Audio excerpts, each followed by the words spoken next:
noite, irmãos. Eu confesso para vocês que de ontem para hoje, na madrugada, eu acordei pelo menos 2 ou 3 vezes. Me vinha ao coração e à mente alguns textos, algumas palavras, algumas ilustrações. E eu dizia a Deus, faz eu lembrar, no clarear do dia, faz eu lembrar dessas ilustrações, desses textos, né? Não me deixa esquecer. E eu acordei de manhã hoje, nós íamos vir para cá, eu e a pastora, mas eu acabei de vamos ficar em casa, né? Eu preciso colocar algumas coisas no papel. E Deus me fez lembrar, e eu agradeço a Deus por isso, né? Porque às vezes os mais idosos esquecem com facilidade as coisas, né? Você passa dos 60, as coisas às vezes não ficam tão claras, mas quando Deus está presente, Deus faz a gente lembrar das coisas importantes. E eu louvo a Deus, agradeço a Deus por isso. Queridos irmãos e irmãs, sempre que a palavra de Deus é lida e anunciada, isso é sábio de todos nós. Sempre que a palavra é lida e anunciada, Deus faz uma oferta para nós do seu ensino da sua palavra. Deus oferece a nós coisas preciosas que vão direcionar, que vão dar destino, que vão mudar o rumo da nossa vida, que vão nos tornar pessoas mais felizes, mais dedicadas, mais alegres, mais confiantes na presença dEle. Então, sempre que Ele fala conosco, eu não tenho dúvida disso, Ele oferece alguma coisa para nós da sua palavra. Mas o fato é que as ofertas podem ser rejeitadas ou não. Então não adianta nada a Deus ofertar a mim tantas coisas, ofertar a minha vida, ofertar a minha salvação, ofertar a minha alegria, a paz, o fruto do Espírito, se eu não vou aceitar, se eu vou rejeitar aquilo que Deus está colocando para a minha vida. Então toda oferta de Deus na sua palavra para mim e para você, nós podemos aceitar ou rejeitar. Então não é a palavra que dá rumo à minha vida, é o que eu faço com a palavra que dá rumo à minha vida. E a minha resposta ao chamado de Deus, ao convite do Senhor. Pastor Lipe lembrou aqui dos discípulos que Jesus chamou, né? Eles saíram da inércia e foram acompanhar Jesus. Vem e segue-me, largaram as redes e foram seguir a Jesus. Se eles não fossem, estariam até hoje lá, na beira do mar, pegando peixes. Não seriam missionários do Senhor. Não seriam servos do Senhor. Não teriam a vida deles tido um rumo diferente. Não teriam sido salvos pelo sangue de Jesus, pela morte de Jesus e ressurreição do Senhor. Então entenda isso, sempre que um pastor anuncia a palavra para você, coloca diante de você aquilo que Deus tem para você, o destino daquilo que Deus ofereceu está no seu coração, está nas suas mãos. Então não culpe Deus quando você não obedece, não acompanha, não aceita a oferta dele, pelas coisas erradas que acontecem com você. Não culpe Deus, porque o destino da sua vida está no aceitar a oferta do Senhor.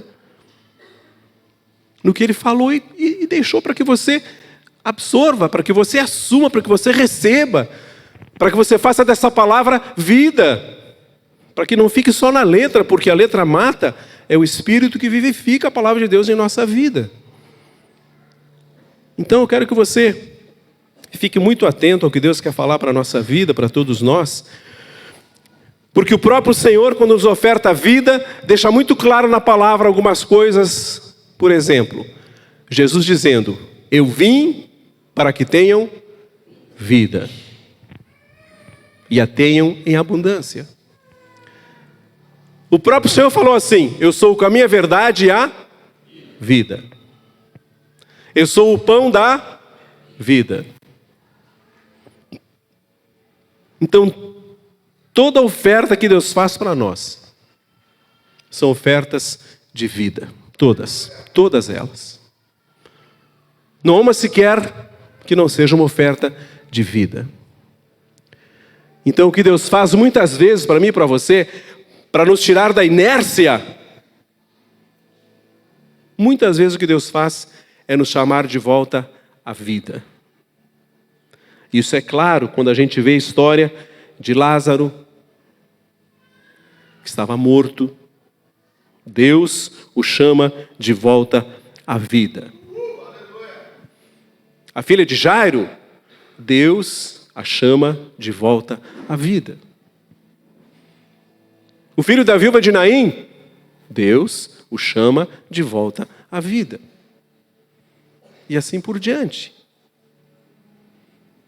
Então, o que Deus faz quando nos chama, irmãos e irmãs, quando Deus nos chama, Ele nos chama para a vida. E há pessoas que se encontraram com o Senhor, todas as demais pessoas, além de Lázaro, filho de Jairo, filho da viúva de Naim, com todas as demais pessoas que conversaram com Jesus, Ele pediu que elas mudassem de vida. Mudassem de vida. Ele pediu que essas pessoas tivessem um novo estilo, uma nova forma de viver. Aquela forma que veio apresentada pelo próprio Jesus, pelo próprio Senhor. E para falar para vocês um pouco a respeito de vida, de forma de vida, eu quero ler um texto, o pessoal da mídia lá vai nos ajudar, Ezequiel 37, um texto que você conhece.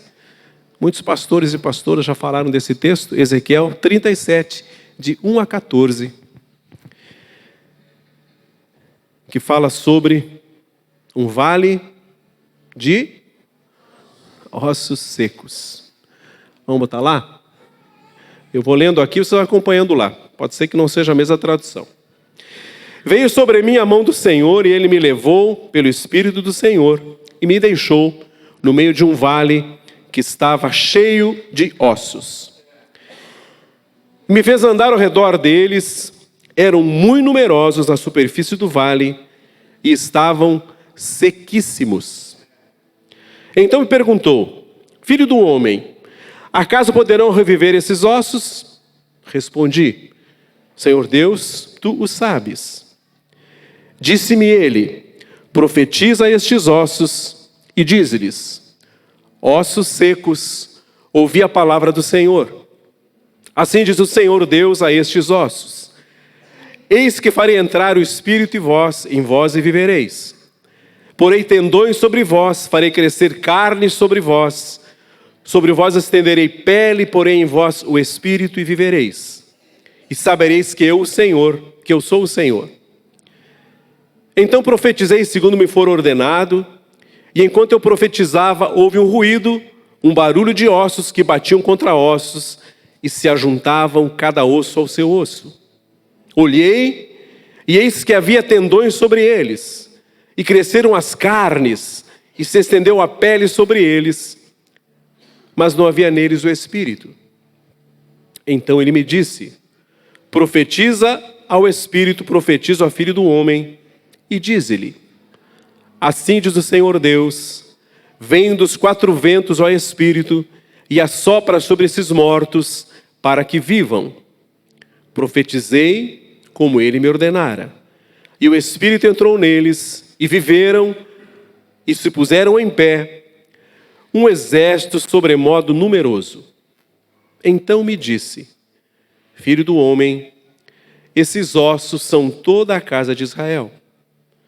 Eis que dizem: os nossos ossos se secaram, e pereceu a nossa esperança, estamos de todo exterminados. Portanto, profetize e dize-lhes: assim diz o Senhor Deus: eis que abrirei a vossa sepultura, e vos farei sair dela, ó povo meu, e vos trarei a terra de Israel. Sabereis que eu sou o Senhor, quando eu abrir as vossas sepulturas, e vos fizer sair dela, ó povo meu. Porei em vós o meu espírito, e vivereis. E vos estabelecerei na vossa própria terra. Então sabereis que eu, o Senhor, disse isto e o fiz. Diz o Senhor. Amém. Você já leu esse texto muitas vezes. Já se falou dessa palavra muitas vezes. Mas há um significado que eu quero trazer a vocês nessa noite a respeito dessa palavra. E se torna claro em meu coração, quero que se torne claro no coração de vocês também, que esses ossos secos representam a vida espiritual de muitas pessoas. Esses ossos secos representam e dizem que muitos se dizem cristãos espiritualmente, mas estão mortos. Estão mortos espiritualmente. Talvez como aquele texto lá de Apocalipse 3:1, pode colocar para nós ali, que foi dito à igreja em Sardes. Olha o que diz lá. Presta atenção. Ao anjo da igreja em Sardes escreve: essas são as palavras daquele que tem os 7 Espíritos de Deus e as 7 estrelas. Conheço as suas obras. Você tem forma de estar vivo, mas está morto. As aparências enganam. As aparências enganam. Quantos de nós, aparentemente, apresentamos uma forma de vida talvez invejável para os outros? Aparentamos uma comunhão com Deus que não temos. Apresentamos um conhecimento bíblico que não temos. Apresentamos um sorriso nos lábios, mas por trás só há angústia, ansiedade, desespero, tristeza. Sabe lá o que se esconde atrás do nosso sorriso? Atrás da nossa aparência.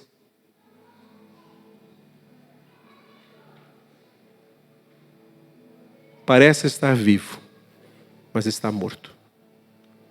Vocês sabem por quê Jesus batia de frente com os fariseus? Alguém sabe?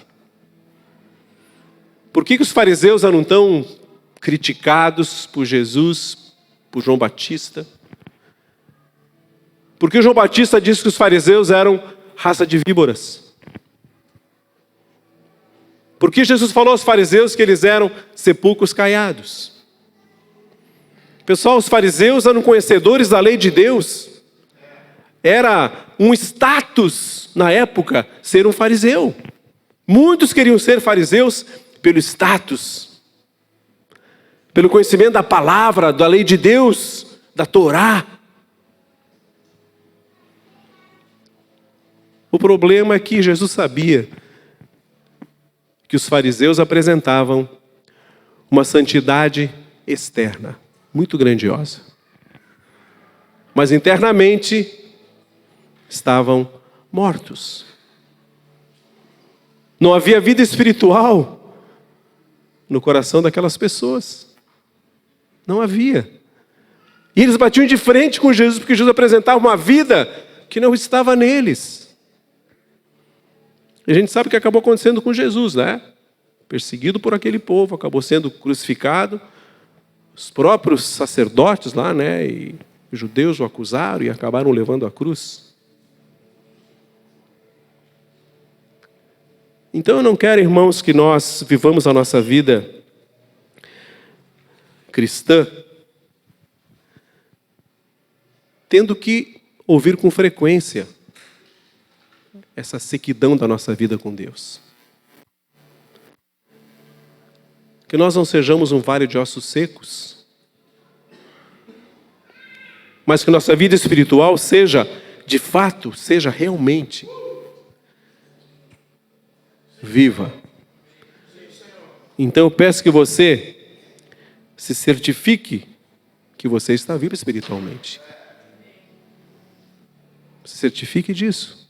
Que há vida em você. Que você não é um sepulcro caiado. Que você não é uma raça de víboras. Mas que você é um filho, uma filha de Deus. A quem Deus ama. E a quem Deus tem dado o melhor dele. Sua palavra, seu espírito, o próprio Jesus. A própria vida.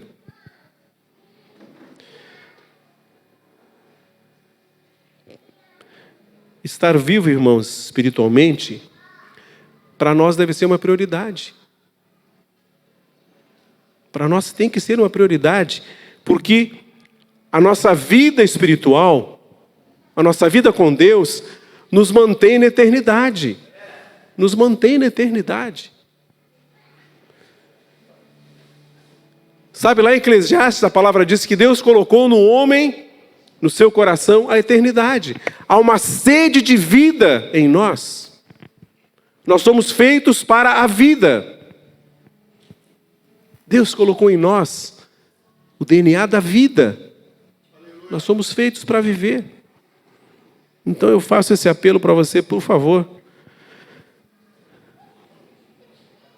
Mantenha-se vivo espiritualmente.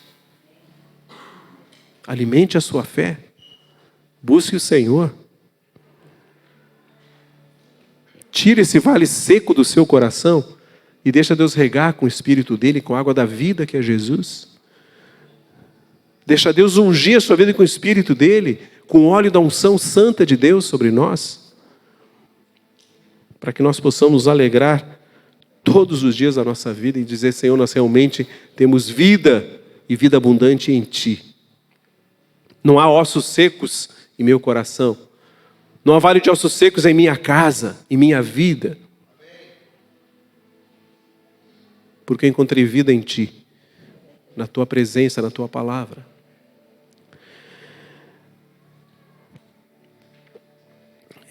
Esses ossos sequíssimos me fazem entender que aquela morte estava ali há muito tempo. Há muito tempo. Há muitos anos havia morte ali. Não havia mais carne, não havia mais tendões. Os ossos não estavam secos, estavam sequíssimos. Dá uma lida lá no texto, diz isso. Estavam sequíssimos. Eu estava, não sei quantos de vocês acompanham, mas eu e a pastora assistindo The Chosen, né? Quem não viu, veja, né? É lindo aquilo que a gente vê, né? E presencia naquelas cenas. E há uma cena de Jesus curando um coxo paralítico no tanque de Betesda. Jesus desce aquela escadaria, né? Para chegar até o tanque. Eu e a pastora tivemos a alegria de ver aquele local, né? Naquela região. É um local, irmãos e irmãs, certamente que ninguém queria passar por lá. As pessoas passavam de longe, porque não era um local de vida. Era um local de morte, de enfermidade, de lepra, de paralisia. Não era um local de vida. E todo mundo passava de longe, nem entravam naquela escadaria para estar lá. Passavam longe. E Jesus desce até aquele local e olha aquele homem deitado no chão e diz para os discípulos que estavam com ele: é ele. Mas é ele quem? É aquele homem que está há mais tempo aqui. Que está há mais tempo aqui.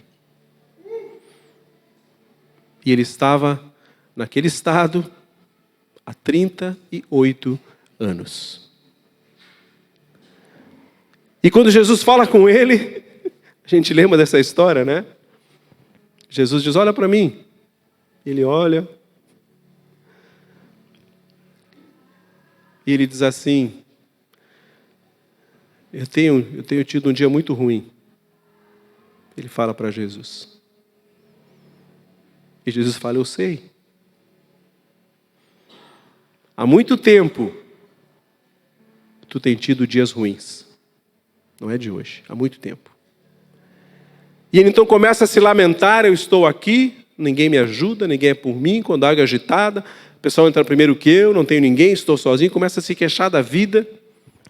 E Jesus diz assim para ele naquele texto lá, naquela história: tu não precisa desse tanque.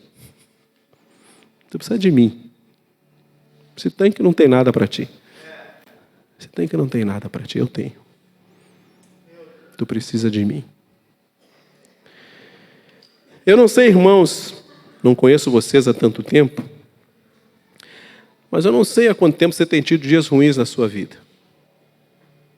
Não sei há quanto tempo há sofrimento, há quanto tempo há sequidão na sua vida, há quanto tempo não há comunhão com Deus. Há quanto tempo não há o sopro do Espírito sobre você, você não permite que isso aconteça? Não sei. Mas eu quero dizer para você isso. O Senhor sabe há quanto tempo você está vivendo dias ruins, talvez, na sua vida. Ele sabe disso. Ele sabe das tuas lutas. Ele sabe das suas angústias, aflições, ansiedades. Ele sabe tudo sobre você. Mas nessa noite, meus irmãos, as coisas podem mudar. E Deus quer que mudem. Naquele vale de ossos secos, havia um silêncio mortal ali. Silêncio mortal. E sabe, na década de 80, eu e a pastora Marjana pastoreamos a cidade de Alegrete. Não sei quantos conhecem o Alegrete, lá na fronteira oeste do Rio Grande do Sul, já perto de Uruguaiana e da Argentina, onde nasceu Ana Gabriela, né? Terra da minha filha, Ana Gabriela. O Alegrete. E vocês sabem que um dos ossos do ofício dos pastores é fazer sepultamentos. É parte da nossa tarefa, da nossa missão. E nesses 42 anos de pastorado, eu perdi a conta quantos sepultamentos nós fizemos. Mas um em Alegrete foi, vamos assim dizer, foi muito marcante, porque o sepultamento foi às 9h30, 10 horas da noite. Numa noite fria de inverno, mês de julho, lá na fronteira, muito frio. E nós chegamos àquele cemitério por volta das quase 10 da noite, com a família da pessoa que veio falecido. E o que me chamou a atenção naquela noite, naquele momento, era a morte trazendo um silêncio mortal àquele local. Não se ouvia nada. Nada. Um silêncio total. E eu pensei comigo, a morte espiritual traz às pessoas um silêncio mortal ao coração. Um silêncio mortal à mente. A morte espiritual cega as pessoas quanto às coisas de Deus. E enquanto Deus não reverter essa morte em vida, a pessoa continuará com um silêncio mortal no coração, com um silêncio mortal na sua mente, com um silêncio mortal nos seus ouvidos, não entendendo, não compreendendo o que Deus tem a oferecer, não entendendo, rejeitando muito o que Deus tem a oferecer. Nos tempos de Lázaro, da filha de Jairo, da viúva de Naim, eles estavam literalmente mortos. Literalmente mortos. Mas presta atenção. Bastou uma palavra de Jesus. Uma palavra de Jesus. Para que aquele silêncio mortal se tornasse em júbilo de alegria. Bastou Jesus estar ali, falar alguma coisa, tocar, para eles entenderem que a presença de Jesus transformaria aquele silêncio mortal em júbilo de alegria, em festa.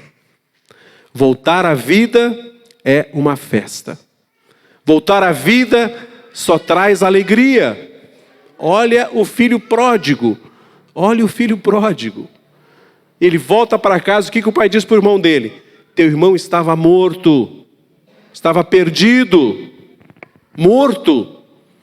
E voltou à vida. Vamos fazer uma festa. Todo lugar é comum. Até Jesus passar por ali. Aí não é mais comum. Por onde Jesus passa, meu irmão, minha irmã, as coisas não são mais comuns. A palavra dele, os gestos dele, o amor dele, traz as coisas de volta à vida. E se há sequidão em nosso coração, quando Jesus se faz presente, a vida retorna àquele local. A vida retorna ali. Se há inércia, e o pastor Lee falou isso antes da ceia, né? De se movimentar. Se há inércia, no meio daqueles ossos secos, onde impera e nada se move, muitas pessoas estão com as suas vidas paralisadas, estagnadas. A vida de muita gente está no ponto morto pela inércia espiritual. Por rejeitarem ouvir e sentir no coração aquilo que Deus pode fazer nas suas vidas.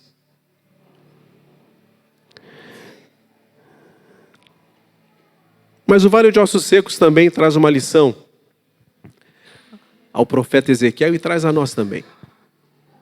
O texto fala que Ezequiel foi conduzido pelo Espírito do Senhor. Veja bem o que diz lá. Veio sobre mim a mão do Senhor. E ele me guiou, me levou pelo Espírito e me colocou no meio de um vale de ossos secos. Me colocou num vale da sombra e da morte. Quem quer andar por ali? Ninguém.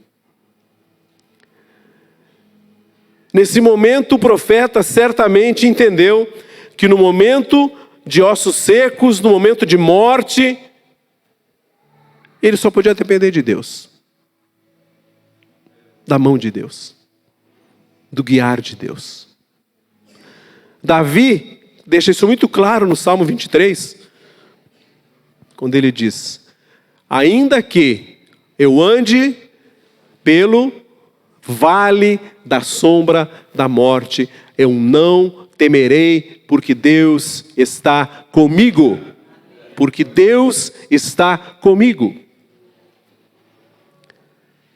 E é claro, irmãos, que nós temos que aprender a depender de Deus todos os dias da nossa vida, mas essa dependência se torna mais clara quando nós estamos num vale da sombra da morte, quando estamos enfrentando um vale de ossos secos em nossa vida, quando a nossa vida com Deus está apagada, está na inércia, não há movimento espiritual em nossa vida. Nesse momento, a dependência de Deus é muito maior. É muito maior. E o profeta experimentou essa dependência de Deus. Mas é interessante também que ele precisava manter os olhos abertos, porque Deus diz assim: olha ao teu redor, o que você vê? Olhos abertos, veja o que Deus quer mostrar para você. Veja o que Deus quer mostrar para você. E ele então olha, o que você vê? Um monte de ossos secos. Um monte de ossos secos. Meus irmãos, é preciso ver o que Deus quer mostrar para nós. A cada dia da nossa vida. Nós temos a visão para ver as coisas que Deus quer mostrar para nós.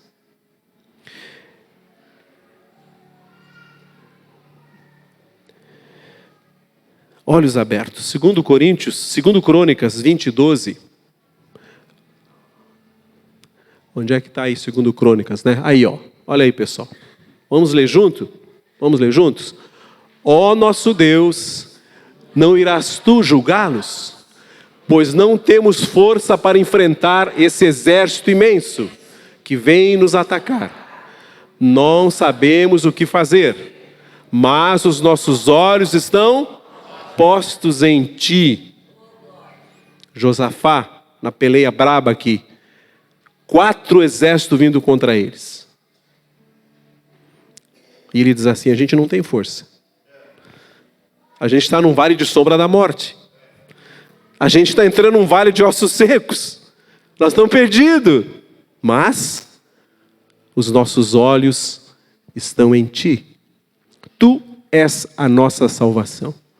Em ti está a nossa esperança. Tu és a nossa vida. Por isso, os nossos olhos abertos estão postos em ti. Tu podes todas as coisas. Tu pode todas as coisas. Mas também, irmãos, era necessário que os ouvidos do profeta estivessem abertos. Apocalipse 2:11, em outros tantos textos do Apocalipse, a palavra diz assim: aquele que tem ouvidos, ouça o que o Espírito diz. Para que Deus deu ouvidos? Para ouvir. Para que nos deu os olhos? Para ver. Para que nos deu as pernas? Para caminhar. Por que nos deu mão? Nos deu mãos para a gente servir. Tudo em nós tem um propósito. Tudo em nós tem propósito. Ele tinha que estar com os ouvidos atentos. Lá no versículo 4 diz assim: disse-me ele. E eu precisava ouvir o que ele estava dizendo. Disse-me ele. A maneira com que Deus se comunica conosco, irmãos, é pela palavra. Como é que você comunica com quem está ao seu lado aí? Conversando. Pela palavra. Por isso há a necessidade de nós estarmos não só dependendo de Deus, com os olhos abertos, ouvidos atentos ao Senhor, mas também que a gente aprenda a soltar a voz quando Deus pede que falemos. Olha o que ele diz mais adiante para o profeta, lá no versículo 7. Então eu profetizei, segundo me fora ordenado. Deus pediu para eu fazer isso. Ele pediu para eu falar. Ele pediu para eu profetizar. E eu falei. E eu profetizei, conforme Deus me ordenou. Vocês entendem essa sequência? Vale de ossos secos, vida espiritual morta. Mas se Deus está chegando ali, Ele torna aquela vida, aquela morte em vida. E as coisas começam a acontecer. Porque Deus passou ali, colocou a mão dele ali, fez alguma coisa ali. Usou a minha vida, os meus olhos, os meus ouvidos, a minha voz, para que algo aconteça naquele local. Para que as coisas mudem ali. E eu passo a ser um instrumento nas mãos de Deus. Como diz o apóstolo Paulo, de Deus nós somos cooperadores. Cooperadores do Evangelho do Senhor. E o profeta então solta a voz, como Deus mandou que ele fizesse. E a gente então passa a entender, irmãos, que há poder na profecia, há poder na palavra, há poder no falar. E esse poder vem de Deus. Há poder na palavra. Vocês viram que começa a acontecer? Sempre que a palavra de Deus é anunciada, coisas começam a acontecer. Sempre. E aqui me lembra algumas histórias, quando Deus falou, o mar vermelho se abriu, a fornalha ardente não queimou aqueles 3 que foram jogados lá, os leões fecharam a boca e não comeram Daniel, porque Deus falou. A profecia foi cumprida ali. Meus irmãos e irmãs, quando Deus fala, as coisas começam a acontecer. Os paralíticos andaram, os surdos ouviram, os cegos viram, os mortos ressuscitaram. E quando isso não aconteceu, Deus começa a mudar a vida das pessoas, e olha o que ele fez na vida de Zaqueu. Olha o que ele fez na vida de Zaqueu. Ele mudou de vida, mudou o destino, o rumo da vida dele, por uma visita de Jesus, por uma palavra de Jesus. Por isso, irmãos, quando Deus fala por sua palavra, quando a palavra é anunciada, há poder nessa palavra. Creia nisso, receba isso, creia na sua Bíblia. É a palavra de Deus para você. Creia na sua Bíblia. Permita que esse Espírito de Deus habite a sua casa. Quando a palavra foi anunciada, a gente começa a ver claramente, acaba a inércia, acaba a estagnação, acaba o marasmo, os ossos começam a se movimentar, os ossos começam a se mover, e a Bíblia fala que ossos batiam contra ossos, a inércia acaba, a vida começa a voltar àquele local, pela palavra de Deus, pelo Espírito do Senhor. E é claro na palavra, irmãos, que isso acontece, porque acaba acontecendo aqui poder e força, porque começam a nascer tendões, músculos, carne.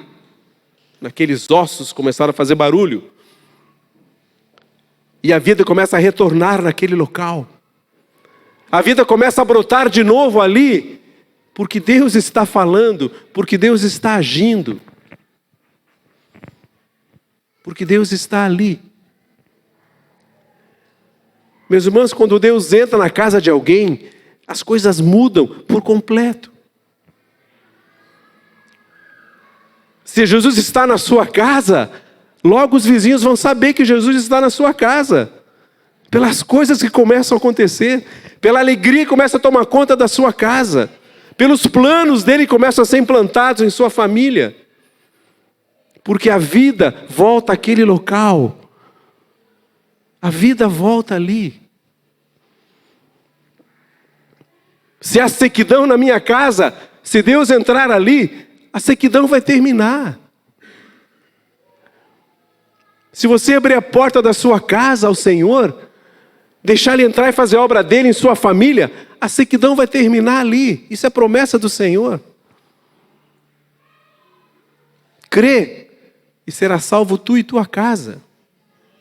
Tu e tua casa. Meus irmãos, há muita glória nas casas onde Deus se faz presente. E se Deus tira a vida da inércia, se Deus começa a dar movimento àqueles ossos, começa a se formar e nascem tendões, e dali a pouco há um revestimento, começa a nascer carne, pele. Finalmente há uma explosão de vida. Uma explosão de vida. Sabe por quê? Por causa disso. Deus sopra o Espírito. Deus sopra o Espírito. E quando Deus sopra o Espírito, acontece a vida ali. Vocês lembram como Deus formou Adão? Alguém lembra? Tomou do pó da terra, formou o homem, e depois fez o quê? Soprou nas narinas do homem o fôlego da vida, e ele passou a ser alma vivente, pelo sopro de Deus, pelo sopro do Espírito do Senhor. Não haverá, meus irmãos e irmãs, mudança alguma na vida de vocês. Nenhuma. Se vocês não abrirem a porta da vida de vocês, da casa de vocês, para o sopro do Espírito de Deus, não haverá mudança nenhuma. Nenhuma. Espírito é vida. E se você não fizer isso, você vai voltar para casa hoje que nem os patos. Como você chegou, né? Você vai voltar que nem os patos. Ouviram muitas lições, aprenderam a voar, aprenderam a maneira de mudar de vida, de aproveitar, aplanar e descansar no vento. Podiam ter voltado para casa voando, né? Voltaram a pé.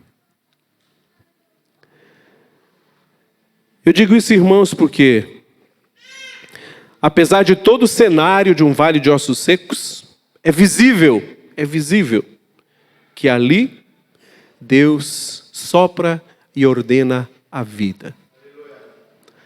Apesar de você, apesar da sua casa, apesar dos seus pecados, apesar da sua frieza com Deus,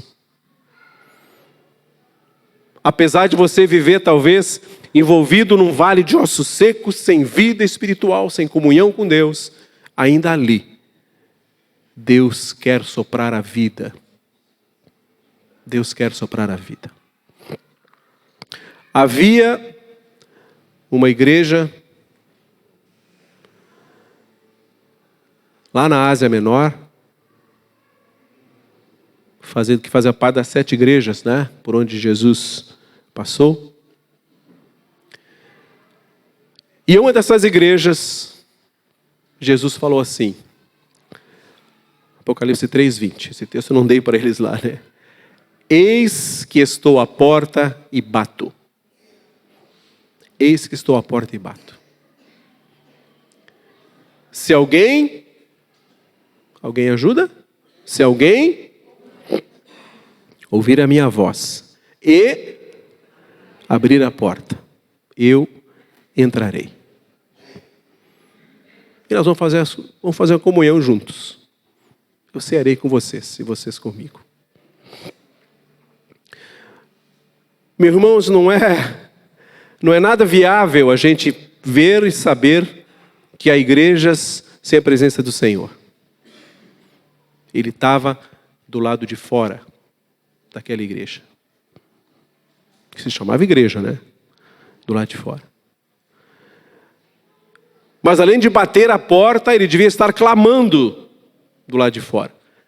Porque a Bíblia diz, ele bateu, se alguém ouvir a minha voz, não é ouvir a batida na porta, é ouvir a minha voz.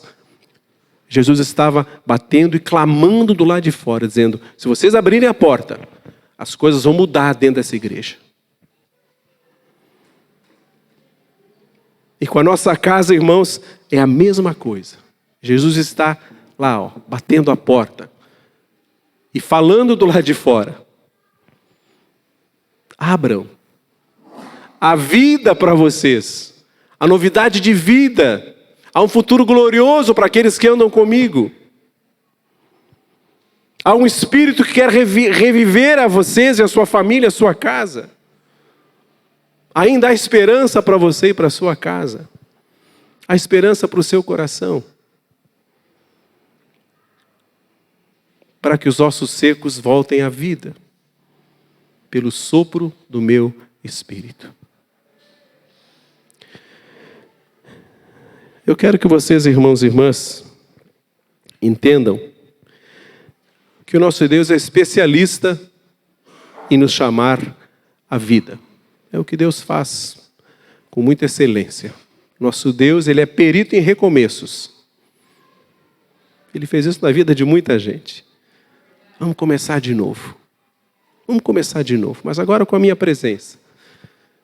Quando aqueles homens foram pescar, não pescaram nada naquela pescaria inútil que fizeram, não pegaram nenhum peixe. Jesus fala, vamos tentar de novo agora, mas agora vamos tentar comigo junto. E eles pegaram muito peixe. Porque Jesus estava ali. Primeira pescaria estavam sem Jesus, mas quando Jesus falou, vamos jogar rede de novo. Vamos lá, agora eu estou com vocês. E eles sentiram, com Jesus as coisas são diferentes. Então entenda isso. Ele quer dizer a você, nessa noite, que há um recomeço para você. Há novidade de vida para você. No Senhor, toda ansiedade, toda angústia, toda tristeza, terminam ali. Terminam ali. O vale de ossos secos volta à vida. Esse é o que diz a história, né? Esse texto que lemos no final. Olha, Ezequiel, esses ossos secos são a minha casa. Meu povo está desanimado, sem esperança. Estão dizendo que estão exterminados. Mas eu digo para você, quando eu reviver a casa deles, quando eles souberem que eu estou aqui, que eu posso fazer algo novo na vida deles, aí eu vou soprar o Espírito. E o Espírito vai entrar neles. E eles vão viver. Eles vão viver. Eles vão ter uma vida diferente. Haverá alegria em vez de choro e pranto. Nós estamos precisando urgente disso. O mundo precisa disso. Os nossos vizinhos precisam que nossas casas anunciem o reino de Deus. A nossa cidade precisa de homens e mulheres que não são ossos secos, mas que são cheios de vida. Para que a vida ande pelas ruas da nossa cidade, pessoas sejam contaminadas pela vida. A nossa cidade precisa disso. A nossa casa precisa disso. Nosso local de trabalho precisa disso. Por isso, nessa noite, eu quero fazer um apelo para você.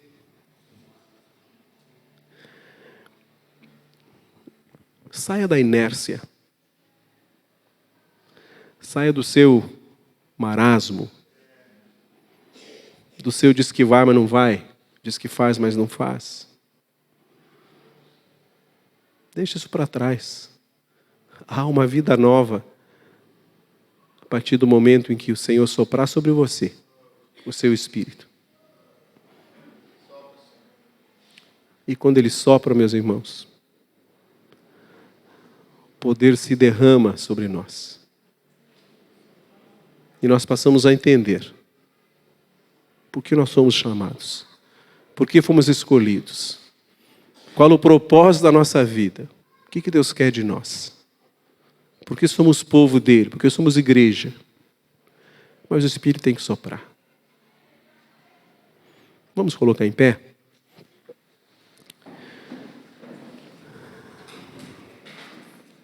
Eu quero orar por vocês. Se você quiser ver o altar, por favor, né? O altar é do Senhor. Você pode vir, se ajoelhar, derramar de Deus seu coração, faz aqui a sua oração. Mas venha com esse intuito. Deus, sopra sobre a minha vida e sobre a minha casa o teu Espírito. Tira a minha vida desse vale de ossos secos. Me tira do marasmo espiritual. E me coloca nas tuas mãos. Faz em mim a tua obra, Senhor. Esse tem que ser o nosso desejo, a nossa oração.